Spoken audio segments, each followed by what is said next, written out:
तो हमने magnetic field देखी due to a straight wire. तो इसको अगर समराइज़ करें तो एक ये स्ट्रेट वायर है। स्ट्रेट वायर से पी पॉइंट का डिस्टेंस जो हो गया, ये परपेंडिकुलर डिस्टेंस हमने ए माना। इस पॉइंट इस वाली लाइन ने परपेंडिकुलर डिस्टेंस ने टॉप पॉइंट से एंगल बनाया थीटा 1, और इस परपेंडिकुलर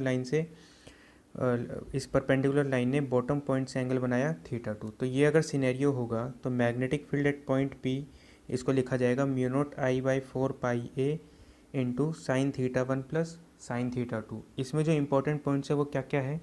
जो इसमें ए है, A is the perpendicular distance from the wire. अगर वायर ये है तो वायर से परपेंडिकुलर डिस्टेंस लिया जाएगा ए, कि अगर मुझे पी पॉइंट पे मैग्नेटिक फील्ड निकालनी है तो वायर से पी पॉइंट का परपेंडिकुलर डिस्टेंस वो ए की जगह रखा जाएगा।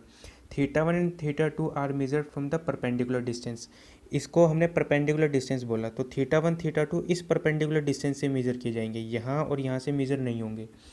फिर तीसरा पॉइंट है if θ1 and θ2 are in opposite direction, कि जो हमने इसमें डेराइव किया था अपोजिट डायरेक्शन में ही डेराइव किया था, कि अगर परपेंडिकुलर लाइन से θ1 एक तरफ है और θ2 दूसरी तरफ है, तो ये दोनों अपोजिट डायरेक्शन में, तो दोनों थीटाज पॉजिटिव लिए जाएंगे, क्योंकि नेगेटिव का जो भी था हमने पहली डेरिवेशन में उसको कंसिडर कर लिया। तो अगर ये दोनों अपोजिट डायरेक्शन में होंगे देन θ1 को हमें लेना है पॉजिटिव और θ2 को भी हमें लेना है पॉजिटिव। अगर θ1 θ2 सेम डायरेक्शन में हुए तो एक एंगल हो जाएगा पॉजिटिव। जैसे मान लो अगर मैं θ1 को पॉजिटिव मानूंगा तो अब मुझे θ2 को नेगेटिव रखना पड़ेगा। ठीक है, इसमें से जो भी बड़ा वाला एंगल होता है उसको पॉजिटिव मान लो। हम तो क्या करते हैं कि इस फॉर्मूले से मैग्नीट्यूड निकालते हैं, डायरेक्शन हम राइट हैंड थंब रूल या right hand palm rule use करते हैं। ठीक है, तो इसमें जो भी ये इंपॉर्टेंट पॉइंट्स थे ये थे, और ड्यू टू स्ट्रेट वायर की वजह से जो मैग्नेटिक फील्ड आती है वो ऐसे आती है। इस फॉर्मूले के ऊपर कुछ क्वेश्चंस हैं, कि इसमें सबसे पहला क्वेश्चन ये है find magnetic field at point P. ठीक है, due to this straight wire. तो ये स्ट्रेट वायर है जिसमें करंट 4 एम्पियर बह रहा है, यहाँ से यहाँ तक का डिस्टेंस 2 मीटर है, एक एंगल 60 डिग्री बन रहा है और दूसरा एंगल 30 डिग्री बनता है। तो ठीक है, इंपॉर्टेंट पॉइंट्स को कंसिडर करते हैं। इस केस में जो आई है वो 4 एम्पियर हो गया। ठीक है, जो परपेंडिकुलर डिस्टेंस था ए, तो परपेंडिकुलर डिस्टेंस वायर से पी पॉइंट का परपेंडिकुलर डिस्टेंस ही 2 दे रखा है, तो ये हो गया 2। अब θ1 θ2 परपेंडिकुलर डिस्टेंस से लेते थे तो दोनों परपेंडिकुलर डिस्टेंस से ही दिए गए हैं। θ1 θ2 दोनों अपोजिट डायरेक्शन में है तो दोनों पॉजिटिव लिए जाएंगे, तो θ1 इज़ +60 एंड θ2 इज़ +30। अब तो फॉर्मूले में हमें पुट करना है। तो magnetic field at point P will B, फॉर्मूले के हिसाब से आएगा μ0 आई की जगह रखा जाएगा 4 डिवाइड बाय 4 ए की जगह रखा जाएगा 2 metre into sin 60 plus sin 30। ठीक है, तो ये तो आ गया मैग्नीट्यूड। चलो इसको लिख लेते हैं, μ0 into 4 divide by 4 into 2। sin 60 होता है √3/2 और sin 30 होता है हाफ। तो ओवरऑल जो मैग्नेटिक फील्ड आ गया वो कितना आ जाएगा, ये 2 को एलसीएम में आ जाएगा तो 2 इंटू 2 से ये 4 कट जाएगा, तो ओवरऑल आंसर बचेगा μ0 डिवाइड बाय 4 √3 प्लस 1। तो ये आंसर आ जाएगा magnetic field at point P का। अब मुझे इसका डायरेक्शन भी निकालना है, तो right hand thumb rule use करते हैं। राइट हैंड थंब रूल क्या कहता है कि जो करंट का डायरेक्शन होगा वो थंब का डायरेक्शन होगा, और पॉइंट जहाँ पर मैग्नेटिक फील्ड निकालना है पाम को उसी तरफ ओपन करना है, फिंगर्स को उसी तरफ ओपन करो। तो करंट इधर जा रहा है, तो करंट तो हो गया ये, पॉइंट पी करंट से इधर लाई करता है, तो मैंने फिंगर को इधर ओपन किया। तो पाम का जो डायरेक्शन है, ये जो पाम का डायरेक्शन है ये डाउनवर्ड है। तो मैग्नेटिक फील्ड कैसा आया, या तो आप इसको ऐसे लिख सकते हो इनवर्ड्स, या इसको ऐसे शो कर सकते हो क्रॉस में। तो मुझे मैग्नेटिक फील्ड का मैग्नीट्यूड भी पता चल गया और उसका डायरेक्शन भी। ठीक है, ये आगे सेकंड क्वेश्चन। ठीक है, ये क्या था कि वायर के किसी भी एक पॉइंट पे, मतलब वायर के टॉप और पॉइंट बॉटम पॉइंट के बीच में कहीं पे भी हमने मैग्नेटिक फील्ड निकाल लिया। अब ऐसा भी कर सकते हैं कि ये वायर है, वायर के किसी इस वाले पॉइंट पे मुझे मैग्नेटिक फील्ड निकालना है। तो इसमें चलो करके देखते हैं कि ये जो वायर है इसमें करंट आई बह रहा है। ठीक है, ये वाला जो डिस्टेंस दिया गया है ये डी है। इस लाइन से, ये हॉरिजॉन्टल लाइन से एक एंगल बनता है 30 डिग्री, और जो दूसरा टॉप वाला पॉइंट है वो एंगल बनाता है 60 डिग्री। तो इसमें भी यही वाले पॉइंट्स कंसिडर करते हैं। सबसे पहली बात तो वायर से परपेंडिकुलर डिस्टेंस डी नहीं है, परपेंडिकुलर डिस्टेंस कितना आएगा, ये वाला परपेंडिकुलर डिस्टेंस आएगा। तो परपेंडिकुलर डिस्टेंस आ जाएगा, इसको इधर रिजोल्व करोगे तो कितना आएगा, डी कॉस 30 डिग्री। तो ए जो है, ए की जगह तो क्या लिखा जाएगा, डी कॉस 30। डी कॉस 30 का मतलब हो गया, डी कॉस 30 का मतलब हो गया √3/2। सेकेंड बात, करंट तो करंट दिया हुआ है। थर्ड कि θ1 θ2 अभी भी परपेंडिकुलर डिस्टेंस से मेज़र किए गए हैं, कि ये जो परपेंडिकुलर लाइन है इसी से θ1 θ2 दिए गए हैं, बट दोनों थीटा सेम डायरेक्शन में है, कि परपेंडिकुलर लाइन के ऊपर ही है दोनों थीटा। तो एक एंगल पॉजिटिव होगा, एक एंगल नेगेटिव होगा। तो ये जो बड़ा वाला एंगल है इसको मैंने मान लिया पॉजिटिव +60, और जो छोटा एंगल है इसको मैंने बोल दिया माइनस, तो माइनस थीटा। तो magnetic field at point P will be μ0I divide by 4π, A की जगह तो रखा जाएगा d√3/2 इंटू, एक हो गया मतलब साइन θ1 साइन 60 प्लस ये फॉर्मूले का प्लस साइन θ2 की जगह रखा जाएगा -30 डिग्री। अब देखो, magnetic field at B will be μ0I divide by 4π। अच्छा, ये हो जाएगा d√3/2 इंटू साइन 60 तो हो गया √3/2, sine -θ, minus of sine theta होता है तो ये माइनस बाहर आ जाएगा, तो माइनस, फिर साइन 30 कितना हो गया, हाफ। तो ओवरऑल जो मैग्नेटिक फील्ड आ गया, magnetic field at point P will B, देखो इसको एलसीएम लोगे तो 2 से 2 कट जाएगा, तो ओवरऑल जो बचेगा वो हो जाएगा μ0I √3 - 1 डिवाइड बाय 4π d√3। और ये करंट का, जैसे करंट तो कहाँ है, करंट ऊपर है, पॉइंट यहाँ पर है, तो करंट इधर, पॉइंट इधर, पाम नीचे की तरफ, तो इसमें भी मैग्नेटिक फील्ड कहाँ आया, इनवर्स।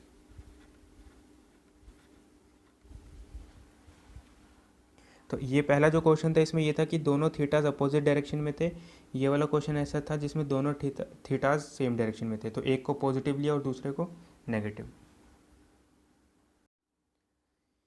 इसमें क्या है कि ये एक इक्विलेटरल ट्रायंगल है जिसके साइड लेंथ L है। Then find the magnetic field at centroid O। तो O पॉइंट पे, जो O इसका सेंट्रॉइड है, वहाँ पे मुझे मैग्नेटिक फील्ड निकालना है। इसमें देखो ये ट्रायंगल है, तो इसमें 3 स्ट्रेट वायर है, तो तीनों स्ट्रेट वायर में से हर एक स्ट्रेट वायर अपना अपना मैग्नेटिक फील्ड बनाएगा। मैग्नेटिक फील्ड अगर सेम डायरेक्शन होगा तो ऐड हो जाएगा, और अगर अपोजिट डायरेक्शन में होगा तो माइनस कर देंगे। तो इसमें देखो, सबसे पहले अगर ये देखें कि इसके वजह से जो मैग्नेटिक फील्ड बनेगी O पॉइंट पे, वो कैसे बनेगी कि करंट इधर है, करंट ऐसे है, और O पॉइंट इसके इधर लाई करता है, तो करंट इधर है, पॉइंट इधर लाई करता है, पाम नीचे की तरफ है, तो इसकी वजह से जो मैग्नेटिक फील्ड बनेगी वो बनेगी डाउनवर्ड्स। तो मैंने बोल दिया इसकी वजह से मैग्नेटिक फील्ड बनेगी B1, और वो कैसी बनेगी, डाउनवर्ड्स। इसके वजह से करंट ऐसे है, ठीक है, पॉइंट इधर लाई करता है, मैग्नेटिक फील्ड नीचे, तो इसकी वजह से भी मैग्नेटिक फील्ड नीचे, और इसके वजह से भी मैग्नेटिक फील्ड नीचे। इसको भी करके देखना। तो इसके वजह से लेट से मैग्नेटिक फील्ड बनेगी B2, और वो भी इनवर्ड्स। इसकी वजह से मैग्नेटिक फील्ड बनेगी B3, और वो भी इनवर्ड्स। मतलब तीनों की तीनों मैग्नेटिक फील्ड लिखेंगे और तीनों को ऐड करेंगे। उसके बाद देखो, चलो इस वाले वायर की वजह से मुझे मैग्नेटिक फील्ड निकालना है, तो वही मुझे 2 थीटाज निकालने, θ1 θ2 परपेंडिकुलर डिस्टेंस। तो मैंने क्या बोला कि अगर इस वाली वायर को ऐसे देखना है तो मुझे ये वाला परपेंडिकुलर डिस्टेंस चाहिए होगा। तो इस पूरे का जो साइड है, जो साइड लेंथ है वो है L, तो यहाँ से लेकर यहाँ तक की लेंथ अगर L है तो ये जो लेंथ है वो हो जाएगा L/2। ये टोटल एंगल होता है 60 डिग्री, ठीक है, या ऐसा देख लो कि ये टोटल एंगल होता है 60 डिग्री, तो ये वाला एंगल हो जाएगा 30, ये 30, ये 90, तो ये एंगल हो जाएगा 60 डिग्री। तो इस वाले डिस्टेंस को मैं x बोल देता हूँ। तो पहले इस वाले ट्रायंगल में देखते हैं, x की वैल्यू फाइंड आउट करते हैं। तो यहाँ पर मैं 10 यूज़ कर देता हूँ, 1060 is equal to perpendicular by base, perpendicular हो गया L/2, और ये हो गया x। तो जो 1060 होता है वो कितना होता है, √3। तो x की जो वैल्यू आ गई वो आ गई L/2 √3। तो इस वायर के लिए जो x होगा वो परपेंडिकुलर डिस्टेंस की तरह बिहेव करेगा। अच्छा, इस वाली वायर को इधर दिखाते हैं, ठीक है। तो यहाँ पे करंट जा रहा है ऐसे, ये वाला डिस्टेंस हो गया x, ये एंगल हो गया 60 डिग्री, और ये वाला जो एंगल हो जाएगा ये भी हो जाएगा 60 डिग्री, और ये वाला परपेंडिकुलर डिस्टेंस हो जाएगा x। तो देखो इसके लिए ये परपेंडिकुलर डिस्टेंस से दोनों थीटाज मेजर किए गए हैं, दोनों थीटाज अपोजिट डायरेक्शन में, तो दोनों पॉजिटिव लिए जाएंगे। तो एक वायर की वजह से ये जो B1 है, B1 जो मैग्नेटिक फील्ड लिखा गया, ये कितना लिखा गया, mu naught current I divide by 4 pi, perpendicular distance की तरह जगह लिखा गया x, मतलब L/2√3, ठीक है, into sine theta 1 plus sine theta 2।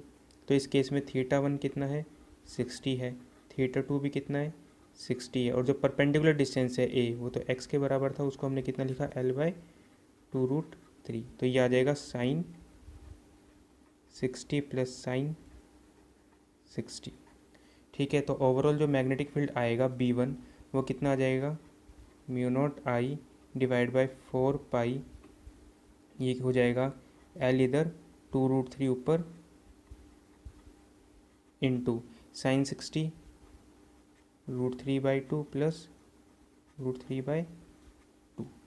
तो जो B1 आ जाएगा वो कितना आएगा, ये 2 से ये 2 कैंसिल हो जाएगा, और √3 ये 2√3 हो जाएगा। तो ओवरऑल जो बनेगा ये बनेगा mu naught I divide by 4 pi L, ये तो एज इट इज़, ठीक है। ये 2 से ये 2 कैंसिल, और ये 2√3, तो ये हो जाएगा 2 इंटू 3, ठीक है, ये बन गया। अब जो B नेट लिखा गया, B at O will be, ये अच्छा B1 इतना आएगा, तो सिमेट्री से B2 भी इतना ही आएगा और B3 भी इतना ही आएगा, तो B नोट कितना हो गया, और तीनों सेम डायरेक्शन में है, इन्वर्स इन्वर्स इन्वर्स, तो तीनों मैग्नेटिक फील्ड को ऐड कर दिया जाएगा, B1 plus B2 plus B3।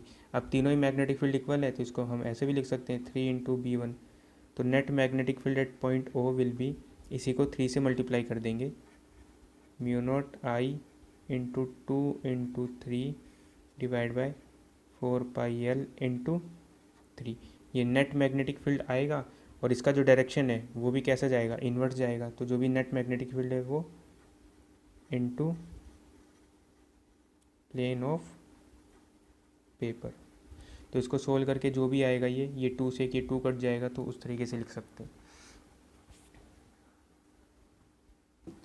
जैसे इसमें क्या था कि हमने एक मैग्नेटिक फील्ड निकाला, सिमेट्री से देखा कि दूसरा भी ये आएगा, तीसरा भी यही आएगा, तो एक मैग्नेटिक फील्ड निकाला B1, इसको हमने क्या कर दिया, 3 से मल्टीप्लाई कर दिया। ऐसे ही हमारे पास जो क्वेश्चन है वो ये है, find net magnetic field at centre of rectangular loop. ये एक रेक्टेंगुलर लूप है जिसका एक साइड 8A है, 8D है, और दूसरी साइड 6D, और इसमें करंट ऐसे मूव कर रहा है। मुझे जो इसका सेंटर है P, इस वाले पॉइंट पे मैग्नेटिक फील्ड निकालना है। तो इसमें 4 वायर्स हैं, हर एक को एक सिंगल वायर कंसीडर करेंगे, चारों की वजह से मैग्नेटिक फील्ड निकालेंगे और सबको वेक्टोरली ऐड करेंगे। इस वायर की वजह से मैग्नेटिक फील्ड आएगा इन्वर्स, तो ये करंट इधर, पॉइंट इधर, मैग्नेटिक फील्ड ऐसे, इसकी वजह से भी करंट इधर, पॉइंट इधर, मैग्नेटिक फील्ड नीचे, इसकी वजह से भी मैग्नेटिक फील्ड इन्वर्स, और इसकी वजह से भी इन्वर्स। तो इसको अगर मैं ऐसा बोल दूँ कि ये B1 है, ये B2 है, इसकी वजह से जो आएगी B3, और इसकी वजह से जो आएगी वो B4। तो ये जो B1 है इसका डायरेक्शन इनवर्ड, B2 का भी इन्वर्स, B3 का भी इन्वर्स, और B4 का भी इन्वर्स। तो ये चारों मैग्नेटिक फील्ड लिखेंगे और चारों को ऐड करेंगे। तो पहले चलो B1 के लिए देखते हैं। तो अगर B1 के लिए देखें तो यहाँ से देखो कि ये जो वाला डिस्टेंस आएगा, ये टोटल डिस्टेंस 6D है, तो ये वाला डिस्टेंस कितना आ जाएगा, 3D आ जाएगा। तो ये हो जाएगा 3D, और ये जो एक डिस्टेंस है यहाँ से परपेंडिकुलर डिस्टेंस है यहाँ से, ये डिस्टेंस हो जाएगा 4D, तो इसको हम लिख सकते हैं 4D, और ये भी कितना हो जाएगा 4D। ये पॉइंट P, और ये जो एंगल है ये कितना आएगा, इसको हम θ1 बोल दें। तो अगर हम लिखें tan θ1, तो tan थीटा लिखेंगे तो परपेंडिकुलर बाय बेस लिखेंगे, तो 4D/3D, तो ये आ जाएगा 4/3। तो जो θ1 आएगा वो आ जाएगा 53 डिग्री। ऐसे ही अगर ये एंगल 53 डिग्री है तो ये वाला एंगल भी 53 डिग्री होगा, ठीक है। तो इसकी वजह से अगर हम मैग्नेटिक फील्ड लिखें B1, वो कितना आएगा, इसके लिए अगर लिखें तो mu naught I divide by 4 पाई। अब परपेंडिकुलर डिस्टेंस जो है वो इस वाली वायर से यहाँ का परपेंडिकुलर डिस्टेंस 3D है, तो तो इसको हमने लिखा 3D, ठीक है, इनटू साइन ऑफ ये जो θ1 है, ये साइन जो भी एंगल है ये परपेंडिकुलर डिस्टेंस के से ही मेज़र किए गए हैं और दोनों अपोजिट डायरेक्शन में, तो दोनों पॉजिटिव होंगे। तो θ1 तो आ गया था 53 डिग्री, तो sine 53 degree plus sine 53 degree. तो अगर इसको हम सोल्व करें, b1 की जो वैल्यू आएगी mu naught I divide by 4 pi into 3D into sine 53 और साइन 53, तो मैं इसको ऐसे लिख सकता हूँ 2 इंटू साइन 53, और साइन 53 की वैल्यू होती है 4/5। तो जो b1 आ गया, इसको अगर लिखें तो ये 4 से 4 कट जाएगा, तो ये बच जाएगा 2/15 mu naught I by pi D. अच्छा, ये b1 आया तो b3 भी इतना ही आएगा, क्योंकि b3 भी ये भी डिस्टेंस उतना ही बनाएगा 3D। ये जो एंगल बनेगा ये भी 53 डिग्री बनेगा, करंट भी सेम है, तो b1 और b3 सेम है, तो इसी को मैं ऐसे लिख सकता हूँ ये b3 के भी बराबर है। अगर हम इसकी बात करें, इस वाले वायर की बात करें, तो यहाँ से लेकर यहाँ तक का जो डिस्टेंस आएगा, ये डिस्टेंस आ जाएगा 4D, और ये वाला जो डिस्टेंस आ जाएगा ये आ जाएगा 3D। तो ये डिस्टेंस हो गया 4D, और ये वाला डिस्टेंस 3D, ये वाला डिस्टेंस 3D। इसको बोल देंगे एंगल θ2, और इसको भी एंगल बोल देंगे θ2, तो दोनों सेम एंगल होंगे। तो tan θ2 विल बी 3D/4D, तो ये आ गया 3/4, तो θ2 आ गया हमारे पास 37 डिग्री। तो इसके लिए जो मैग्नेटिक फील्ड लिखा गया B2 लिखा गया म्यू नॉट आई बाय 4 पाई, वायर से यहाँ का परपेंडिकुलर डिस्टेंस हो गया 4D, इंटू साइन, दोनों एंगल अपोजिट डायरेक्शन में तो दोनों पॉजिटिव लिए गए, तो साइन θ2 हो गया 37 प्लस साइन θ2 37।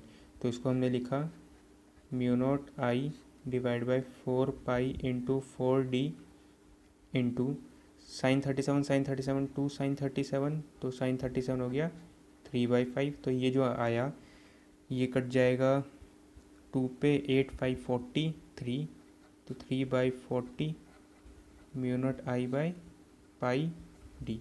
अच्छा, ये जो B1 मैग्नीट्यूड है, ये जो मैग्नेटिक फील्ड है, ये भी इनवर्ड है, B3 भी इनवर्ड है, ऐसे B2 भी इनवर्ड है और B4 भी इनवर्ड है। तो जो नेट मैग्नेटिक फील्ड बनेगा वो सबका सम आ जाएगा। तो अगर हम लिखें यहाँ पर B नेट एट P, तो मैं ऐसे लिख सकता हूँ B1 plus B3 plus B2 plus B4। जो भी वैल्यू B2 आएगी वही B4 की भी आएगी, तो B2 is equal to B4। तो हम इसको ऐसे लिख सकते हैं 2 इंटू B1, तो इसको 2 से मल्टीप्लाई कर देंगे, 2 into 2/15 mu naught I by pi D plus B2 B4। तो जो भी ये हमारे पास B4 आया है, B2 आया, इसको 2 से मल्टीप्लाई कर दो, 2 into 3/40 mu naught I by pi into D. जब इन दोनों को ऐड करोगे तो net magnetic field at point P ये कितना आ जाएगा, ये हो जाएगा 5/12 mu naught I by pi into D. और नेट मैग्नेटिक फील्ड जो भी आएगा वो कैसा आएगा, इन्वर्स आएगा, इनटू प्लेन ऑफ पेपर।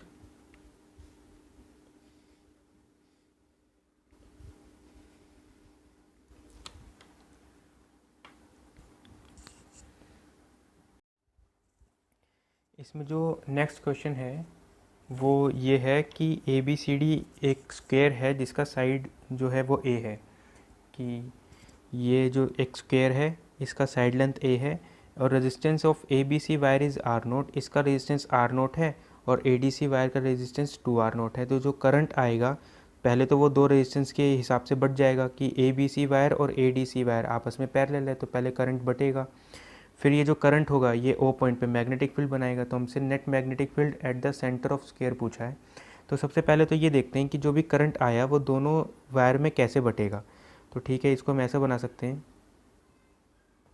कि ये ए बी सी वायर है, इसका रेजिस्टेंस हो गया आर नोट, और ए डी सी वायर इसका रेजिस्टेंस हो गया 2R0।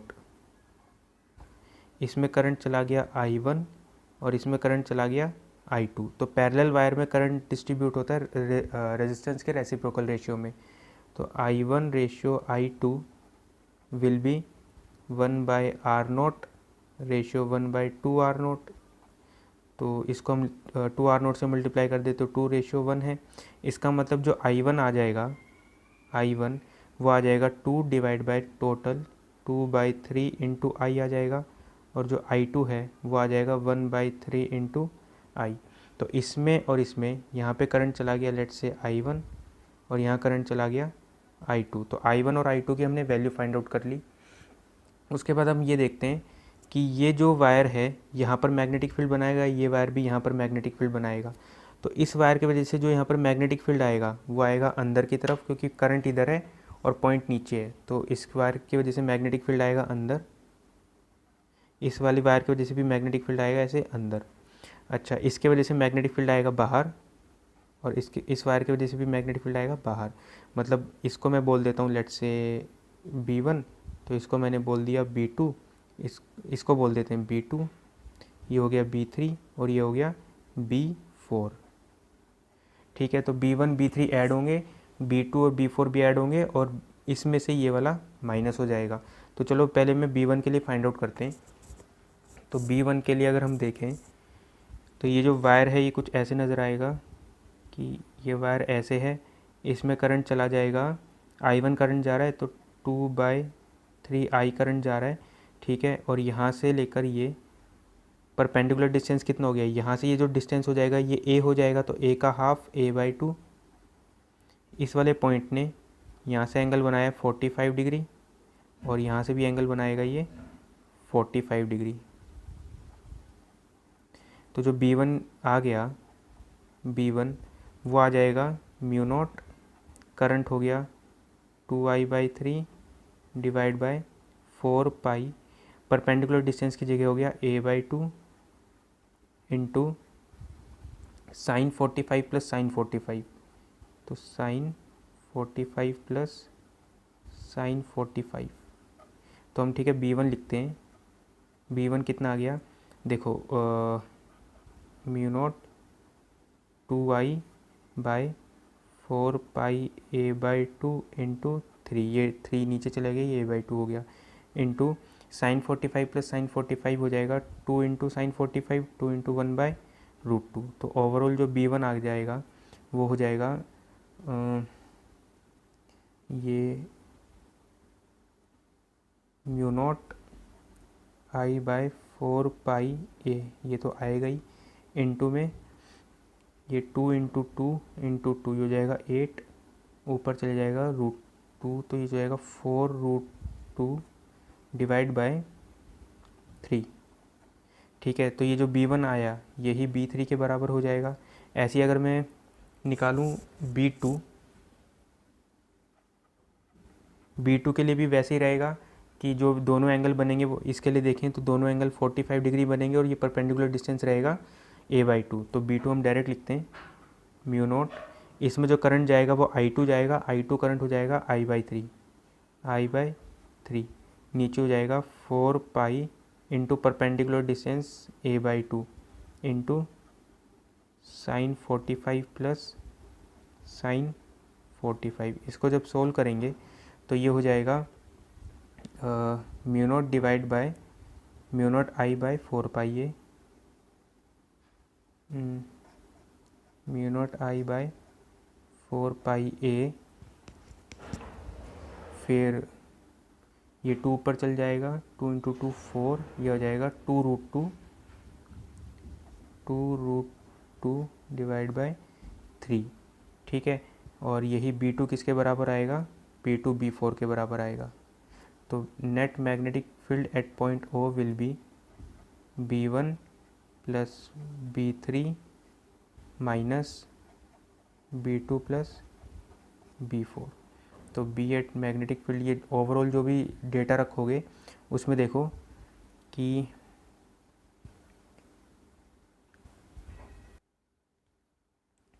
तो B1 प्लस B3 इसको करेंगे हम 2 से मल्टीप्लाई, तो ये हो जाएगा mu naught I 4√2 divide by 4πa3 × 2 minus B2 B4, B2 को 2 से मल्टीप्लाई कर दो, mu naught I 2√2 by 4πa×3 × 2। जब दोनों को माइनस करोगे तो ओवरऑल आंसर आ जाएगा mu naught I by πd√2/3, ये आ जाएगा B8O। और जो नेट मैग्नेटिक फील्ड आएगी वो कैसे आएगी, ये दोनों जो B1 B2 है, B1 और जो B3 है, इसका मैग्नीट्यूड ज़्यादा है, तो ये जो मैग्नेटिक फील्ड थी ये इनसाइड थी और ये दोनों आउटसाइड थी, तो ओवरऑल जो मैग्नेटिक फील्ड आ जाएगा वो इनसाइड आ जाएगा। इसमें देखो हमने इन 4 वायर्स का तो मैग्नेटिक फील्ड काउंट किया, ये दोनों वायर की वजह से भी मैग्नेटिक फील्ड बनेगी, लेकिन ओ पॉइंट पे मैग्नेटिक फील्ड 0 बनेगी। ये जो वायर है इसी पॉइंट से पास होते हुए नज़र आ रहा है, मतलब ये जो करंट है इसी पॉइंट से पास हो जाएगा ओ से, तो इस वायर की वजह से, ये जो वायर है एक्सटर्नल वायर है, इस एक्सटर्नल वायर की वजह से ओ पॉइंट पे मैग्नेटिक फील्ड 0 होगी, और इस वाली वायर की वजह से भी ओ पॉइंट पे मैग्नेटिक फील्ड 0 होगी। अगर कोई करंट एक पॉइंट से पास हो जाए या पास होते हुए नज़र आए, उससे अपीयर हो जाए कि वो जो करंट है उसी पॉइंट से पास हो रहा है या पास होते हुए नज़र आ रहा है, तो उस करंट की वजह से वहाँ पर कोई मैग्नेटिक फील्ड नहीं बनती है।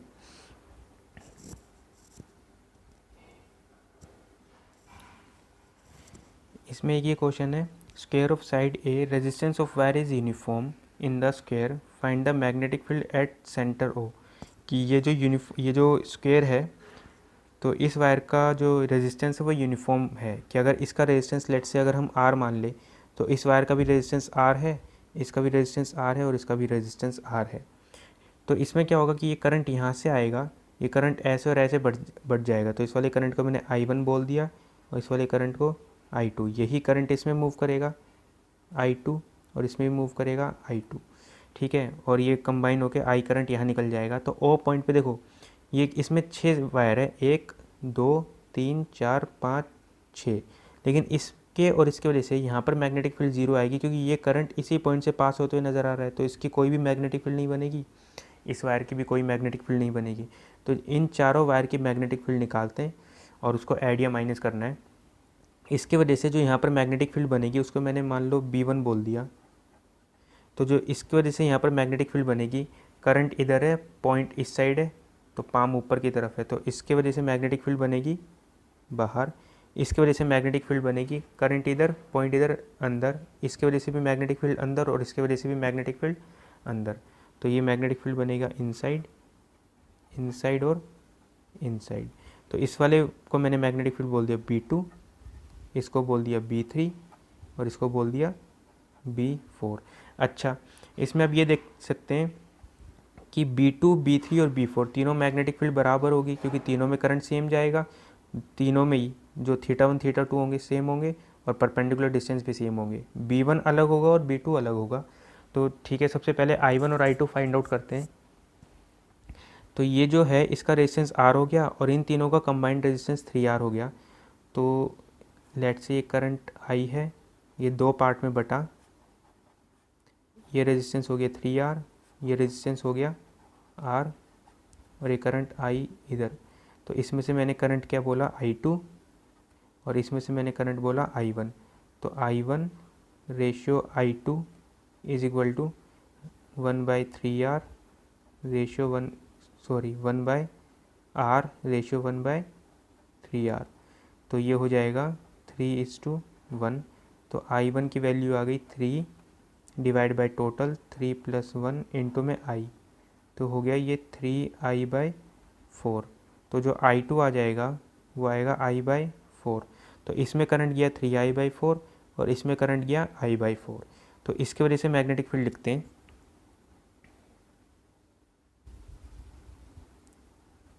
ये जो करंट है वो गया 3I/4। यहाँ से ये जो परपेंडिकुलर डिस्टेंस होगा ये हो जाएगा a/2 और एक ये वाला एंगल और ये एंगल हो जाएगा 45 डिग्री और ये वाला एंगल भी हो जाएगा 45 डिग्री और जो परपेंडिकुलर डिस्टेंस है वो हो जाएगा a/2।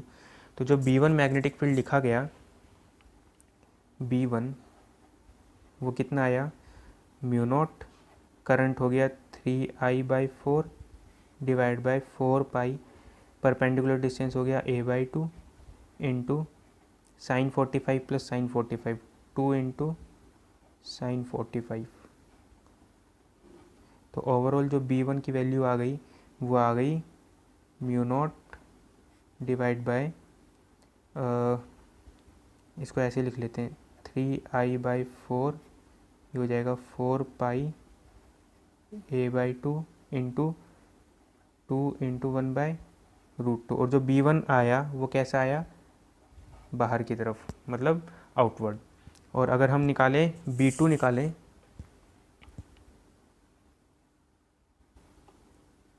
तो यहाँ से लेकर यहाँ तक का परपेंडिकुलर डिस्टेंस हो जाएगा a/2, ये एंगल और ये एंगल, ये दोनों एंगल हो जाएंगे 45 डिग्री।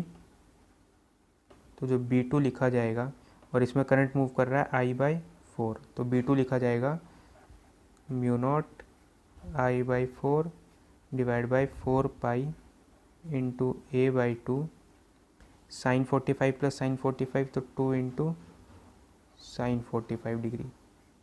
तो ये हो जाएगा B2।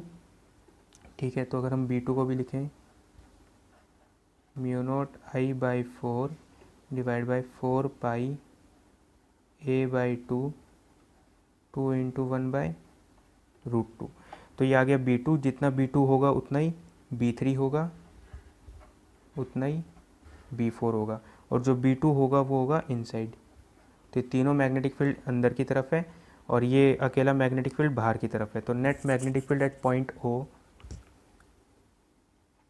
B at O will be, क्या करो, B1 minus B2 plus B3 plus B4। तो अगर हम इसको ऐसे लिखें B1 माइनस 3 इंटू B2, तो देखो जितना मैग्नेटिक फील्ड ये B1 है, ठीक है, B2 को अगर मैं 3 से मल्टीप्लाई कर दूं, इस पूरे फैक्टर को अगर मैं 3 से मल्टीप्लाई कर दूं तो ये और ये दोनों इक्वल आ जाता है। तो इसका मतलब है B1 और 3B2 इक्वल है, तो जो नेट मैग्नेटिक फील्ड आएगा वो 0 आ जाएगा। ठीक है, तो net magnetic field at point O will B 0। इसमें देखो हमने जो वायर पढ़ा वो फाइनाइट वायर था। अगर हम इनफाइनाइट वायर कर दें, इसका मतलब है कि यहाँ से लेकर यहाँ तक वायर ऊपर भी पूरा इन्फिनिटी तक जा रहा है और नीचे भी वायर इन्फिनिटी तक जा रहा है। तो मुझे B पॉइंट पे मैग्नेटिक फील्ड फाइंड आउट करना है। इस केस में देखो कि ये जो पॉइंट है, ये पॉइंट टॉप वाले पॉइंट से कितना एंगल बनाएगा, ये ऑलमोस्ट एकदम पैरेलल चले जाएगा। तो ये जो भी एंगल बनेगा यहाँ से लेकर यहाँ तक, इस वाले एंगल को हम बोल सकते हैं ये θ1 है। और ऐसे ये वाला पॉइंट बॉटम वाले पॉइंट से जो एंगल बनाएगा ये एंगल हो जाएगा θ2। इस केस में θ1 कितना हो गया, 90 हो गया, क्योंकि ये वाला पॉइंट ये टॉप वाले पॉइंट से इन्फिनिटी पे जाके मिलेगा। तो ये वाला और ये वाला दोनों 90 डिग्री एंगल बनाएंगे। ऐसे θ2 भी 90 डिग्री एंगल बनाएगा। θ1 θ2 अपोजिट डायरेक्शन में, तो दोनों पॉजिटिव लिए जाएंगे। तो θ1 भी 90 है और θ2 भी 90 डिग्री है। परपेंडिकुलर डिस्टेंस A है। तो net magnetic field at point P will be mu naught I/4 pi A sine 90 plus sine 90। Sine 90 is 1, sine 90 is 1, 1 plus 1 2, ये 2 ये 4 को 2 पे कट कर देगा। तो net magnetic field at point P will be mu naught I/2 pi A। तो magnetic field due to infinite wire. तो infinite wire का जो फॉर्मूला आया वो कितना आया, mu naught I/2 pi A।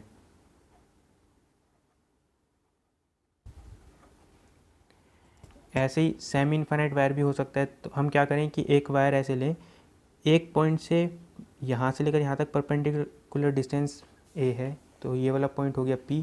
इस पॉइंट पे मुझे मैग्नेटिक फील्ड फाइंड आउट करना है। तो इस केस में देखो कि ये वाला पॉइंट टॉप मोस्ट पॉइंट से जो एंगल बनाएगा वो 90 होगा। तो ये वाला जो एंगल बनेगा ये 90 डिग्री हो जाएगा। और जो ये वाला पॉइंट इस वायर के बिल्कुल नीचे वाले पॉइंट से जो एंगल बनाएगा वो 0 डिग्री हो जाएगा। तो इस केस में एक एंगल तो हो गया 90 डिग्री और जो θ2 हो गया वो हो गया 0 डिग्री। परपेंडिकुलर डिस्टेंस a है, तो net magnetic field at point P will be μ0I/4 pi perpendicular distance a sine θ1 मतलब 90 plus sine 0, sine 90 1, sine 0 0, 1 plus 0 ये 1 हो जाएगा। तो net magnetic field at point P will be μ0I/4 pi a। तो finite wire की वजह से हमने लिख लिया, इनफाइनाइट वायर की वजह से लिख लिया और सेमी इनफाइनाइट वायर की वजह से भी लिख लिया। Due to semi infinite wire जिसमें a अभी भी परपेंडिकुलर डिस्टेंस है। तो देखो इसी सिनेरियो पे एक सेमी इनफाइनाइट वायर पे क्वेश्चन कैसे है कि यहाँ से लेकर यहाँ तक एक वायर ऐसे इन्फिनिटी तक जाता जा रहा है। तो इस वाले पॉइंट के लिए मतलब इधर के लिए वायर ए की तरफ इन्फिनिटी की तरफ एक्सटेंड हो रहा है, तो ये वाला कैसा हो गया, सेमी इनफाइनाइट वायर की तरह ही हो गया। तो यहाँ से नीचे की तरफ यहाँ से लेकर यहाँ तक का डिस्टेंस हम मान लेते हैं d गिवन है। तो इस d डिस्टेंस नीचे जाके हमें क्या निकालना है, हमें मैग्नेटिक फील्ड निकालनी है P पॉइंट पे। तो देखो हम कैसे कर सकते हैं कि हमें ये भी एक तरीके का स्ट्रेट वायर ही है। तो स्ट्रेट वायर में हमें क्या चाहिए होता है, θ1 चाहिए होता है, θ2 चाहिए होता है और परपेंडिकुलर डिस्टेंस चाहिए होता है। अब d वायर परपेंडिकुलर डिस्टेंस तो है नहीं, तो क्या कर सकते हैं हम, जो वायर है इसको पीछे की तरफ ऐसे एक्सटेंड कर सकते हैं। ठीक है, अब पॉइंट P से यहाँ पर एक परपेंडिकुलर ड्रॉप करते हैं। ठीक है, तो ये परपेंडिकुलर हो गया, तो हमें ये वाला एंगल पता चल जाएगा, तो ये वाला डिस्टेंस भी पता चल सकता है। तो ये एंगल हो गया 53 डिग्री, ये एंगल हो गया 90, तो 53 90, तो ये वाला एंगल हो जाएगा 37 डिग्री। 37 प्लस 90 प्लस 53 ये होता है 180 होना चाहिए। ऐसे ये 37 हो गया, ये 90 हो गया, तो ये कितना हो जाएगा 53 डिग्री हो जाएगा, ताकि इन तीनों का सम भी 180 हो जाए। तो अगर ये एंगल 53 है, अब d को इधर रिजोल्व कर दो तो परपेंडिकुलर डिस्टेंस आ जाएगा।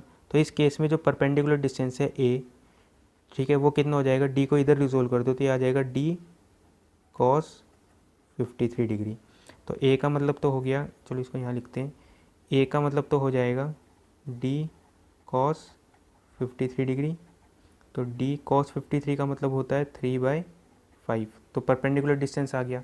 दूसरी बात, ये परपेंडिकुलर लाइन से दोनों एंगल हमें फाइंड आउट करने हैं। तो देखो परपेंडिकुलर लाइन से टॉप वाला जो पॉइंट होगा, इन्फिनिटी वाला पॉइंट, वो एंगल 90 बनाएगा और जो बॉटम वाला पॉइंट है वो 53 डिग्री बना रहा है। तो एक एंगल 90 है, दूसरा एंगल 53 डिग्री है, लेकिन परपेंडिकुलर लाइन से दोनों एंगल सेम डायरेक्शन में है कि 53 भी इधर है और 90 डिग्री भी इधर है। तो एक एंगल पॉजिटिव एक एंगल नेगेटिव हो गया। तो θ1 को हमने कह दिया 90 डिग्री और θ2 को हमने बोल दिया -53 डिग्री।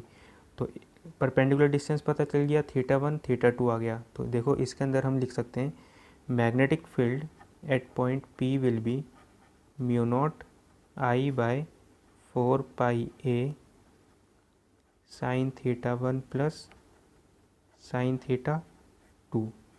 तो देखो μ0I/4 पाई a की जगह तो हमने लिखा 3/5 d into sine θ1 sine 90 plus sine -53 degree. ठीक है, तो 5 ऊपर चले जाएगा, तो μ0I/4 पाई 3d साइन 90 हो गया 1, ठीक है, plus sign minus theta minus sign theta होता है, तो ये तो हो जाएगा एक माइनस, फिर साइन 53 कितना हो जाएगा 4/5, तो 1 - 4/5 1/5। अच्छा, ये वाला 5 ऊपर चला गया था। ठीक है, तो इसको ऐसे लिख सकते हो μ0I/5 divide by 4 pi 3d into 1/5।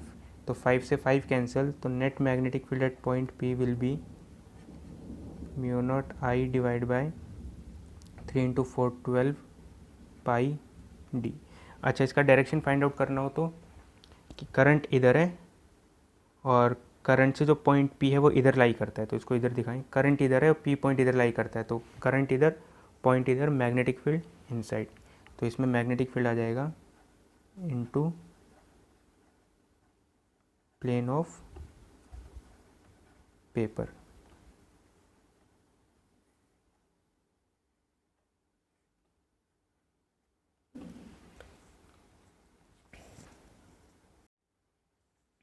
तो अभी हमने पढ़ा इन्फानाइट वायर की वजह से मैग्नेटिक फील्ड, इन्फानाइट वायर की वजह से होती है mu naught I by 2 pi into A. अब देखो कि ये जो वायर है ये कुछ ऐसा सेगमेंट दिया हुआ है कि इसका मतलब क्या होता है, out of plane of paper, मतलब एक वायर ऐसे रखा हुआ है, ठीक है, और इसमें करंट बह रहा है 4I। अब इस वाले ये जो वायर है ये इन्फानाइट वायर है, कुछ भी मेंशन नहीं किया गया है तो वायर को इन्फानाइट मानना है। ऐसे ही ये जो है ये क्या शो करता है, इसमें वायर ऐसे रखी गई है और इसमें भी करंट बाहर की तरफ आ रहा है I। मतलब ये दोनों कैसे हैं, पैरेलल वायर हैं और दोनों में करंट सेम डायरेक्शन में मूव कर रहा है। तो हमें अब क्या करना है, हमें फाइंड आउट करना है, find the position where net magnetic field is zero, कि दोनों वायर की वजह से ऐसा पॉइंट पता लगाना है कि जहाँ पर नेट मैग्नेटिक फील्ड ज़ीरो बन रही हो। अगर हम देखें तो ये वायर 1 बोल देंगे और ये वाला वायर 2, दोनों के बीच का डिस्टेंस R है। तो जो भी नेट मैग्नेटिक फील्ड है वो कहाँ कहाँ ज़ीरो आ सकती है, वो जैसे ये दोनों वायर को ज्वाइन करने वाली लाइन ये हो गई, तो इस लाइन के ऊपर और नीचे मैग्नेटिक फील्ड ज़ीरो नहीं आ सकती। अगर यहाँ पर देखें तो इस वायर की वजह से भी मैग्नेटिक फील्ड बनेगी, इसके वजह से भी मैग्नेटिक फील्ड बनेगी, लेकिन दोनों का डायरेक्शन 180 डिग्री पे नहीं होगा। तो नेट मैग्नेटिक फील्ड इस लाइन से ऊपर ज़ीरो नहीं आ सकता और इस लाइन से नीचे भी ज़ीरो नहीं आ सकता। देखो अगर इन दोनों वायर के मैं बीच में कोई एक मैग्नेटिक फील्ड ढूंढूं, या फिर चलो इधर देखते हैं, इस वाले पॉइंट पे इस वायर की वजह से मैग्नेटिक फील्ड कैसे बनेगा कि करंट इधर है, पॉइंट इधर है, तो थंब का डायरेक्शन नीचे आएगा, तो इस वाली वायर की वजह से मैग्नेटिक फील्ड बनेगी नीचे, इसके वजह से करंट इधर, पॉइंट इधर, थंब वो पाम नीचे, तो इसकी वजह से मैग्नेटिक फील्ड नीचे, तो दोनों वायर की वजह से मैग्नेटिक फील्ड बनेगी नीचे, तो वह एडअप होगी। ऐसे यहाँ पर इसकी वजह से मैग्नेटिक फील्ड कैसे बनेगी, करंट इधर, पॉइंट इधर, पाम इधर, तो इसकी वजह से मैग्नेटिक फील्ड ऊपर, ऐसे इसकी वजह से भी मैग्नेटिक फील्ड ऊपर, तो नेट मैग्नेटिक फील्ड ऐड होगी तो ज़ीरो नहीं हो सकता। बीच में अगर किसी पॉइंट पे देखें कि जैसे इस वाले पॉइंट पे देखें, इस वाली वायर की वजह से यहाँ पर मैग्नेटिक फील्ड कि करंट ऐसे है, ठीक है, पॉइंट इधर है, पाम ऊपर गया, तो इसके वजह से यहाँ पर मैग्नेटिक फील्ड बनेगी ऊपर। इसकी वजह से यहाँ पर देखो करंट इधर, पॉइंट इधर, इसकी वजह से पॉइंट इधर है, तो करंट इधर, पॉइंट इधर, पाम नीचे, तो इसकी वजह से मैग्नेटिक फील्ड बना नीचे। तो मैंने इसकी वजह से यहाँ पर मैग्नेटिक फील्ड बोल दिया, लेट से B1 इधर, ये वायर 1, ये वायर 2, इसकी वजह से यहाँ पर मैग्नेटिक फील्ड हो गया नीचे। अगर दोनों वायर का दोनों मैग्नेटिक फील्ड अगर मैग्नीट्यूड वाइज इक्वल हो जाए तो नेट मैग्नेटिक फील्ड ज़ीरो हो जाएगी। ठीक है, मैंने मान लिया कि यहाँ से लेकर यहाँ तक का डिस्टेंस x था, तो यहाँ से लेकर यहाँ तक का डिस्टेंस हो जाएगा r माइनस एक्स।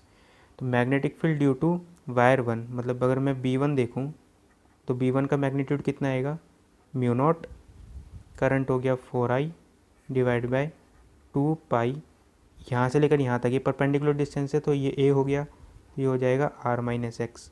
अच्छा B2 अगर देखें, इसकी वजह से यहाँ पर magnetic field mu naught, current हो गया I divide by 2 pi into यहाँ से यहाँ तक का परपेंडिकुलर डिस्टेंस x हो गया। मैं कहता हूँ इस वाले पॉइंट पे मैग्नेटिक फील्ड ज़ीरो है, इस वाले पॉइंट को मैं P बोल देता हूँ। लेट से magnetic field at point P zero, इसका मतलब है B1 should be equal to B2, तो दोनों को इक्वल कर देंगे। तो B1 हमने लिखा mu naught 4I divide by 2 pi into r minus x is equal to mu naught I divide by 2 pi into x. 2 pi से 2 पाई कैंसिल हो गया, म्यू नॉट I से म्यू नॉट I कैंसिल हो गया, तो यहाँ पे जो हमें मिला, यहाँ मिला 4 divide by r minus x, और यहाँ पर मिलेगा 1 बाय एक्स। इसको इधर और इसको इधर ले जाएंगे तो यहाँ आ जाएगा 4x is equal to r minus x, तो x आ जाएगा, ये x इधर 5x r, तो ये हो जाएगा r बाय 5, मतलब 0.2 r। तो हमें पता चला कि वायर 2 से यहाँ पर 0.2 r पॉइंट पे आके इस सेकंड वायर से यहाँ का डिस्टेंस कितना है 0.2 r, मतलब यहाँ पर मैग्नेटिक फील्ड 0 हो गई। ठीक है, इसका देखो सेकंड केस हम देखें, जो भी पोजीशन आएगा वो कहाँ आएगा कि जो दो लाइन होगी, ये वायर 1 और वायर 2 को ज्वाइन करने वाली जो लाइन होगी, इसी लाइन पे वो वाला पॉइंट लाई करेगा। ठीक है, हम क्या बोलते हैं कि ये वाला जो एरिया है या ये वाला जो रीजन है, ये क्या है, in between the line joining 1 and 2। ये वाला और ये वाला रीजन क्या है, out of the line joining 1 and 2। ठीक है, तो चलो इसमें देखते हैं। ये कहता है एक वायर ऐसे, एक करंट ऐसे बाहर की तरफ 4 आई है, और ये क्या कहता है, जो करंट है वो अंदर की तरफ आई है, मतलब जो करंट है वो अपोजिट डायरेक्शन में। इसमें current in same direction, current in same direction, ये कौन सा केस है, करंट इन अपोजिट डायरेक्शन। ठीक है, तो ये वाला वायर हो गया हमारा 1, ये वाला वायर हो गया 2। अब देखो इसमें बीच वाले किसी पॉइंट पर अगर देखें, इसके वजह से यहाँ पर जो मैग्नेटिक फील्ड का डायरेक्शन आएगा वो आएगा, करंट इधर है, पॉइंट इधर, मैग्नेटिक फील्ड ऊपर। इसके वजह से यहाँ देखते हैं करंट नीचे, पॉइंट इधर, मैग्नेटिक फील्ड ऊपर। तो मतलब दोनों की वजह से मैग्नेटिक फील्ड हमेशा ऊपर आ रहा है। मतलब यहाँ से लेकर यहाँ तक किसी भी रीजन में मैग्नेटिक फील्ड ज़ीरो नहीं आ सकता, या तो वो यहाँ आ सकता है या फिर वो यहाँ आ सकता है।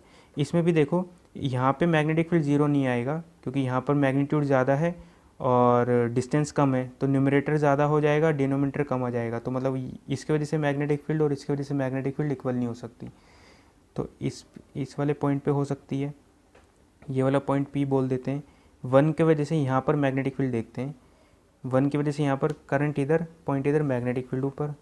तो ये हो गया B1।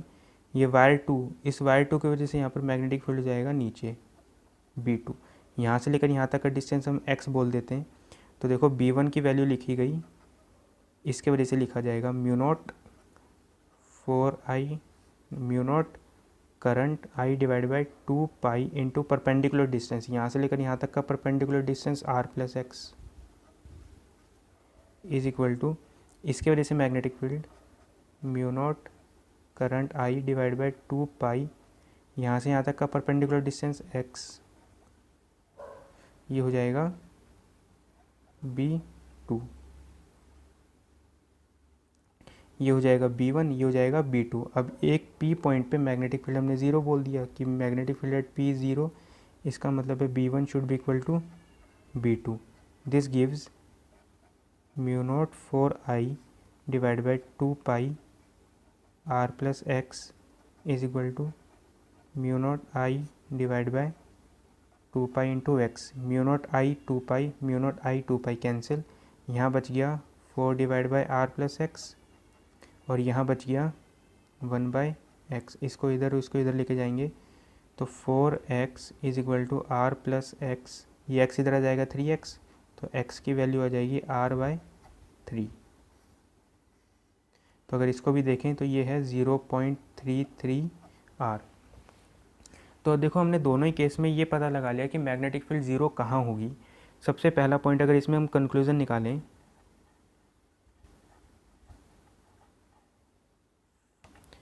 तो यहाँ मान लो केस है करंट इन सेम डायरेक्शन, और यहाँ हम केस निकालते हैं करंट इन अपोजिट डायरेक्शन। ठीक है, तो चलो इसके अंदर अगर हम बात करें कि एक ये करंट लेट से I1 है, यहाँ से लेकर यहाँ तक का डिस्टेंस R है, और ये वाला जो करंट है I2 है। I1 I2 सेम डायरेक्शन में है, तो जो मैग्नेटिक फील्ड ज़ीरो आएगी वो इन दोनों वायर के कहीं बीच में आएगी। ठीक है, और दूसरी बात, चलो पहले तो लिखते हैं कि magnetic field zero, magnetic field is zero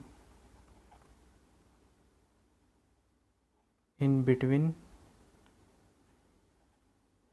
at a point in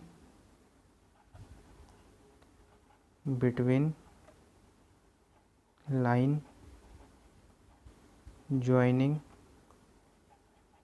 to wires,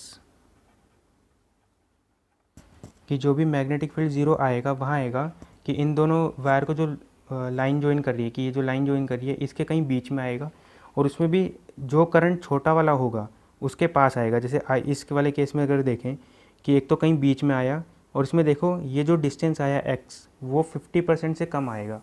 तो ये कितना आया 0.2, मतलब 20% आया, 50% से कम आया, मतलब ये जो पोजीशन आएगी ये छोटे वाले करंट के पास आएगी। तो हम ये बोल सकते हैं magnetic field zero at a point in between the line joining two wires and towards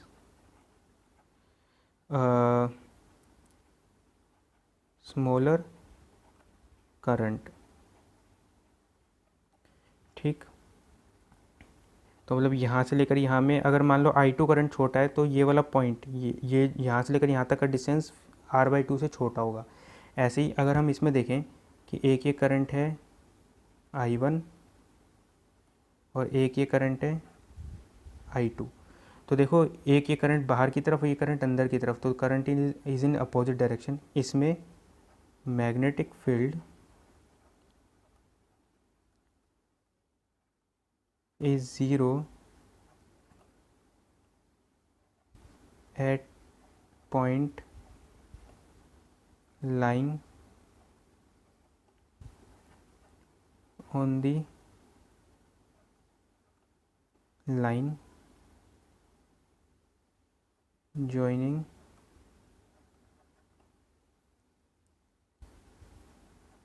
two wires. Magnetic field 0 at point lying on the line joining two wires outside. ठीक है, आउटसाइड दी वायर्स, कि wire के बाहर की तरफ आएगा। तो इसमें देखो दो जगह हो सकती है, या तो ये जो लाइन है या तो इस तरफ बाहर की तरफ हो सकता है या इस तरफ बाहर की तरफ हो सकता है। तो इन दोनों में से भी कहाँ आया, देखो इसमें यहाँ पर भी बाहर की तरफ आ सकता था और यहाँ पर भी बाहर की तरफ आ सकता था। इन दोनों में से जो छोटा वाला करंट है I वो ये है, तो जो करंट आएगा वो टुवर्ड्स स्मॉलर करंट आएगा एंड टुवर्ड्स स्मॉलर करंट। ठीक है, तो ओवरऑल हमने एक बात जानी कि करंट अगर सेम डायरेक्शन में होगा तो मैग्नेटिक फील्ड ज़ीरो कहीं वायर्स के बीच में आएगा और वो भी छोटे वाले करंट के पास आएगा। अगर करंट अपोजिट डायरेक्शन में होगा तो जो मैग्नेटिक फील्ड ज़ीरो आएगा वो कहीं या तो इस तरफ बाहर होगा या इस तरफ बाहर होगा। उसमें भी कोई एक पोजीशन आएगी, वहाँ आएगा जहाँ पे छोटा वाला करंट होगा। इन दोनों में छोटा वाला करंट ये था तो इस तरफ बाहर आया। अगर ये करंट I था और ये करंट होता 2I तो भी यहीं आता, ये I और ये होता I/2 तो कहीं यहाँ पर बाहर आता। और